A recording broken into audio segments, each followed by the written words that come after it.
पाओगी। यदि हमने 1% भी ये विचार बनाया कि लड़ूंगी, जितना सामर्थ्य है उतना लड़ूंगी, तो हो सकता है कि 1 और 2% चांस बने भी जीतने के। एक छोटी सी कविता मुझे याद आती है कि गुड़िया जैसे शौक तुम्हारे गुड़िया सी बन जाती हो, कि गुड़िया जैसे शौक तुम्हारे गुड़िया सी बन जाती हो। गुड़िया जैसे शौक होना बुरी बात नहीं है, लेकिन गुड़िया जैसा बन जाना बुरी बात है।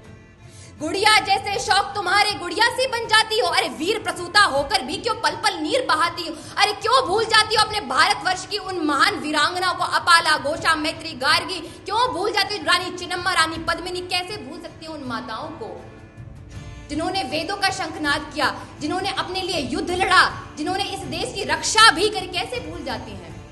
तो गुड़िया जैसे शौक तुम्हारे गुड़िया सी बन जाती हो। अरे वीर प्रसूता होकर भी क्यों पल पल नीर बहाती हो। अरे शक्ति स्वरूपा हो तुम तो जगदम्बा की अवतारी हो। क्या दुर्योधन क्या दुशासन तुम स्वयं काल पर भारी हो। मत रोको तुम अभिलाषा को, मत रोको तुम अभिलाषा को, है श्रृंगारों पर रोक नहीं। श्रृंगार तो एक नारी का गहना होता है, उस पर रोक नहीं है। मत रोको तुम अभिलाषा को, है श्रृंगारों पर रोक नहीं। तुम कलिका हो इस उपवन की सुकोमलता पर टोक नहीं। मगर वर्जना क्यों करती हो ढालों से तलवारों से। मगर वर्जना क्यों करती हो ढालों से तलवारों से।